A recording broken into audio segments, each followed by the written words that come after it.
What's up? This is going to be part 3 of actually speedrunning this store right here that I started. I found this pride, live looking with you guys. I actually built the store in front of you guys, made every ad, like everything, okay? I even uploaded the ads, made the campaigns. It's all on my channel. And then today I'm going to show you this creative test right here. So I'm not going to leak any revenue yet because that's going to be a pretty cool video. I'm going to, just talk about the actual update in terms of the revenue, how much it's making. But this time I actually really want to go deeply into the creative part of it and what exactly I did and what happened. So last time, just to kind of remind you guys, what happened is actually the English ads that I tested in the UK got extremely high CPMs, right? So what happened was CTRs were good. The ads, did get a lot of buying intent as well. So they were super high converting. CTRs were solid too, but the CPMs were just extremely high due to the higher competition. And I wasn't really, using own actual video clips, actual content. I just made my own ads with the content that was already out there. But then what I did is I translated all of it, everything to German. If you checked out my store in between last video and now, you see that the whole store is basically in German now, and also my ads. And so VSL 8 and VSL 3. So you're looking at two different ad sets right here, and I'm particularly talking about these two ads. And I'm gonna kind of try to filter by only these two so that I can specifically look at them. And so what I'm trying to show you guys is the metrics here. What I'm going to do to actually scale these to the moon, hopefully. And yeah, I'm just going to, look at basically, I'm just going to treat this like this is a very normal creative test. Like I would just do it alone on my own and not show you guys. Okay. So what would I actually do if I'm seeing this in my account? Now, if you check this out, the CPMs actually are super okay. Like last time they were, when I tested in the UK, like $90 or even in the hundreds, some in the 200s, ridiculously high. And so what I did is just took it to Germany, Austria. And so this is what I'm looking at here CPM wise. Now keep in mind, this is going to optimize still. My pixel is still pretty new. Everything's still optimizing. It's okay though, because my CTRs are actually solid. So what happened here is this got 3 link clicks. This got, seven link clicks right here. And the cost per link click is 1.36 euros and €1 right here. And that's actually completely in my range because my margins are pretty okay. And my whole metrics here look very all right, and this is really relevant and important, the conversion rate of my ads is really good. So this one actually down here with the 7 link clicks actually got a sale, didn't get tracked unfortunately, so I can't show you guys, but they did get an add to cart which was tracked. So $7 cost per add to cart, technically also cost per purchase because did they get a sale. This one get 2 add to carts with a €2 cost per add to cart with 3 link clicks, which is insane. And this is not double tracked because I'm using an external software to track everything right now on my store, right? If you look at the CTRs, they are pretty good. I mean, this one is 2.65% and this one's 4%.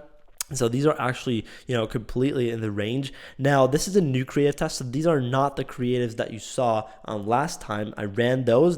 So I translated those to German. I ran those, and this is a new one after that. So I have other ad sets that are running right now that are actually scaling, which I'm going to also, like I said, show you guys very, very soon. But this is one of my, this is my newest creative test right here. So I made a lot more VSL ads in German, particularly. I can play these ads real quick if you guys want to, but you're not going to understand anything because it's in German. 3 Wege, wie du jetzt sofort 20 Teile. Yeah. Gibt it's es just going to be basically, VSL ads. Julia Roberts with these concepts. So this is authority concept just to walk you through everything. This is I said how Julia Roberts looks 20 years younger and you don't, and then I kind of used that as a hook. This one was actually the concept of 3 ways to look 20 years younger right now. And just like in English, they perform. So the very first learning that you can take and from this, and I'm going to, open up a Google Doc to actually show this to you guys very particularly. Let me just do that. So the very first thing is if a concept works in US or UK, blah, blah, then it's gonna work in Europe too. Okay, this is the very first learning, right? Even though customers think a little bit differently, think about it this way: if you sell a very top product, just take it to Europe. This is one of my first things, and it always worked for me. Very, very, very relevant and actually, actionable piece of advice because you can just do it. There's not a lot of theory behind it. These ad concepts were exactly the concepts and the hooks that I used here, exactly the ones that worked the best in my, hook testing that I did, very broad in the UK, and also the ads, right? So these ads, we're the top performers in the UK, and guess what? They're now the top performers in Germany as well, right? So if you look at this, what happened here, right? This one got really good cost per click with $1 cost per link click, and this one is solid, but it hasn't spent a lot of money, so it's just spending now. But it's looking very promising already. This one, and this is like very interesting. This one got a 60% hook rate. This is exactly what I want it to be. It's fantastic. And the CTR is pretty solid too. However, there is a big drop off. So what I'm going to do is I'm going to make variations with different types of disqualifiers. I'm going to remove a couple, add a couple different ones, and just see how I can basically change that up. Like the top one right here that you're looking at, right? This one got a terrible hook rate. Even though I got 2 add to carts for 3 link clicks, like this is exactly what's happening, right? A lot of people are going away. Most people are not watching the hook, right? But the ones who are convert like crazy. And you see this is really expensive traffic, right? So €1.36 link click price in Germany is actually pretty high realistically. And so what you can take from this is like, if you saw this ad and you can go back to the previous video that I actually did with speedrunning things, what I basically did is I added in a bunch of disqualifiers. Like this is a VSL ad, right? So what I did is like the hook itself is 3 ways to look 20 years younger right now. Obviously, anyone is not interested in that, which is going to be everyone below 40. They're just going to click off, right? They're not going to care about this, right? Or let's say 35. Everyone below 35 is just going to scroll. So they're not going to watch the first 3 seconds. One reason why the hook rate is bad. Second reason why the hook rate could be bad is just because after that, this is not really tied to the hook rate, but in terms of the whole CTR, I just added in a bunch of disqualifiers over the entire ad. And not only soft ones like testimonials, like authority, I added in really hard disqualifiers like unique mechanism is the problem, and then a unique mechanism of the solution. And I added a bunch of disqualifiers. The whole ad concept is basically like too many products, like using too many beauty products is actually bad for your skin. That's the concept. I just tested a bunch of different hooks on it. And so all of these ads, by the way, everything that I've tested has the same body and the same call to action. And this is going to be the next step. So step number 2 is going to be, I'm going to do this like this. Hold on. I'm just going to make this in front of you guys, because every single creative test, I just like to open up Google Doc and just learning creative test April 16, right? This is what I learned here. So these are going to be the learnings. And so let's actually figure out if the concept works in the US, UK, it's going to work in Europe too. Learning number 1. Learning number 2 was actually that, let's figure this out, right? What worked here really well. A bunch of disqualifiers lead to, higher CPCs, but extremely high conversion rates, right? This is obviously something which I already, knew, because I already added this in, like this concept in all my ads before, but this is like proof that, what I said in all these videos before, the theoretical ones, is just working. Because I mean, with 3 link clicks, 2 add to carts, a €2 add to cart price is pretty insane, considering that the ad has a 26% hook rate, right? And so you don't have to have a really high hook rate. This is like more of a learning. You don't have to have a really high hook rate if your hook includes a specific call out, right? So that was the very first thing, like the very first disqualifier in this specific VSL2 hook, right? What I did is the very first second was a disqualifier, right? I said 3 ways to look 20 years younger. Like I just mentioned before, like most people are not going to be interested in that. And so this is actually normal then that the hook rate is lower, right? It's okay. So then what I would do is I would just still take the ones, and that's what I'm going to do is I'm going to still take the best performing visual hook for the future, right? So if we actually take a look at all of the VSL2 ads right here, so let's take a look at all of these, and then as you can see, hold on, where do we have it? We have one here, and then we have one here, and then as you can see, they all have pretty similar hook rates.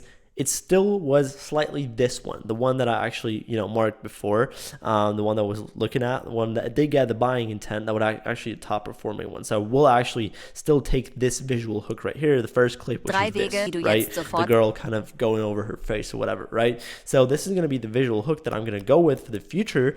And so like, this is kind of the next learning. What else learning? Like, what other learnings can we take a look at? Now, I mean, there's always a pretty big drop off, and that's just due to the disqualifiers. Hold rates are actually super interesting. They're exactly what I want them to be.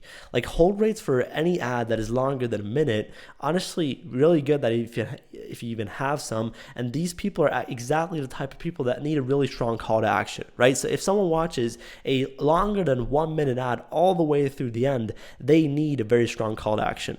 So you need a very strong CTA for ads that are longer than 1 minute plus. And why? Well, because people who watch a minute long ad and are still, what the hell, like, you need to ask yourself, what the hell are they still doing on the ad? They need to go to the website, and these people need a push. They need to be aggressive call to action. Like, you need to drop them the offer, like tell them, hey, this ends today, we only have 2 left in stock, and whatever, scarcity, urgency. Do all the marketing strategies that you can actually implement, that I talk about in my videos, so you can send as many of these people to the store, right?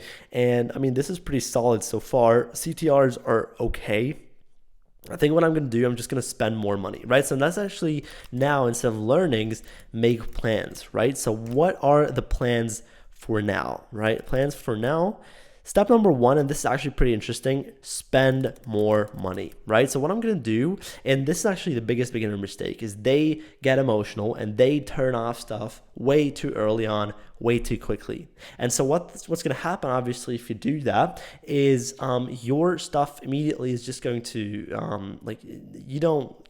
if you don't spend money, don't let everything optimize, don't actually, even though like this is the very typical case, like it's not very, very profitable, it's not extremely exactly what I want it to be. This ad is profitable down here, this one has a really good ask to car price, but overall not really that profitable in this creative test. Keep that in mind, like in the newest creative test. And then people just turn off the whole testing campaign and just move on, right? But you need to test more content and need to actually go iteratively, and this is like the iterations, right? So I'm just going to take a look at every single ad that is doing well. I'm going to make iterations, look at the weakest actual things that I can find, and actually make decisions based off of it. So example, what am I going to do to VSL21? Even though this is having a pretty good buying intent, right?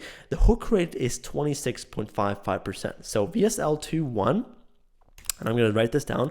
Example, VSL21, what I'm going to do to this is hook rate is 26%. Good buying intent. So what I'm going to do to it, right? Let's see.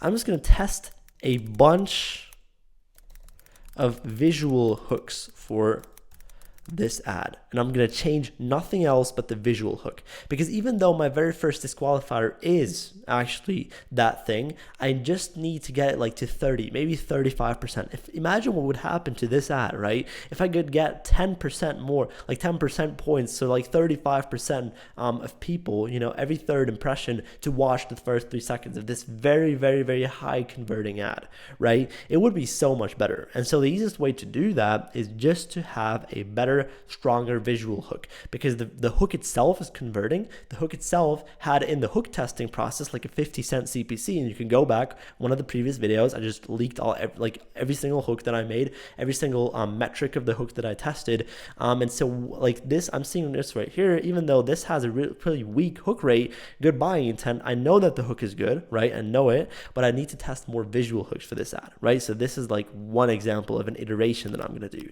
What other plans do I have? I'm just going to do this live in front of you guys, right? So why does this open up every time? Well, I'm just going to look at these two. I mean, I don't really like how we only get a 4% CTR here if I actually have a 60% hook rate. I don't really like that, right? So what I'm going to actually go ahead and do is break down, and I'm not going to do this probably live in front of you guys, but actually, do this off off camera and then test it and then, you know, leak the metrics to you guys. I'm going to break down which one is this VSL83. I'm going to try to look for ways to increase CTR. Now, what ways do you have to increase CTR in an ad, you might ask? Okay, first way is actually going to be to add in more disqualifiers, because what's going to happen then is if it optimizes into the right sub audience, is like if I actually use the right disqualifiers, and I'm talking about soft disqualifiers, which are like example testimonials, right? If I do this the right way, a soft disqualifier, then it's going to actually increase CTR, not decrease it, right? Because I just know, like, okay, this sub audience, because this is already also like a pretty specific call out, right? So it is already optimizing the right audience. If I add in the right disqualifiers, which speak to the same exact audience that it's already optimizing to, then technically the CTR would have to go up, okay? So I just need to get more people. I get 1.14% to hold. Maybe I can just also have a stronger call to action. What I'm also going to test, a variation that I'm going to make, is less disqualifiers. Obviously, if, as you know, like if I'm getting a 60% hook rate and I'm only getting 4%, there's something there where people are dropping off, right? It's just as simple as that. And especially specifically talking about hook to 25%, right? Because 58 to 23%, you know, like watch time, and then 25 to like 50, right, which is just 8.5. So there's big drop offs here, and I'm talking about like hook to 25%, and then 25% to 50%. So I'm going to do less disqualifiers. Again, I can make so many variations of an ad. It doesn't take a lot of time to make an iteration, like an actual variation of an ad. It doesn't take a bunch of time to do, right? So what other things am I going to do, right? Let's break it down. So by looking at these metrics, the 75% to hold is pretty solid. I don't need to change anything. There's kind of in range or within KPI, but it's really just going to come down, honestly, to spending more money, right? I'm going to monitor the metrics, and then also one thing which I'm going to do is double down on one offer. So basically, as you guys know, I'm doing a split test right now just to show you guys. This is offer 1, buy one get one. Offer 2, I'm still testing it, but I'm already on the edge of turning it off. And this is offer 2 actually. And what's actually interesting is like this offer is converting so much better. Like this makes me more money per visitor, right? And a bunch of people, actually take like the 2+2. So that's actually pretty funny. But what's interesting about this is like not a lot of people are taking this offer, and if they do, they just take, you know, one of these. So it's actually interesting that this offer, the other offer, makes me more money per visitor as of right now, right? So I'm just on the edge of turning this one off, and then probably gonna even make more money. You know, the ads are gonna perform better, they're gonna convert better, and then I could actually, you know, turn off ads that had a pretty decent or bad conversion rate but good CPCs before. So this is also kind of thing in the beginning, is like you have a bunch of variables that can go wrong, right? You have, you know, higher like lower conversion rates, lower revenue per visitors, because you're split testing offers and likely only one of them is going to be winning. Of course, it increases the chance of the product hitting, but the product already hit for me, right? So I'm already, you know, I'm already working on scaling it. So the thing is, now that I'm having a split test, I'm just basically now decreasing the chance of maximizing the revenue per visitor. It's okay though, because I just want to, you know, test creatives. I just want to build a very strong foundation and then shoot up as high as possible the second that I can, right? And so yeah, this was pretty much an update. This is like what I'm going to do immediately after this video. Thank you guys for giving me your most important asset, which is your attention. And I want to say, yeah, I wish you a beautiful day.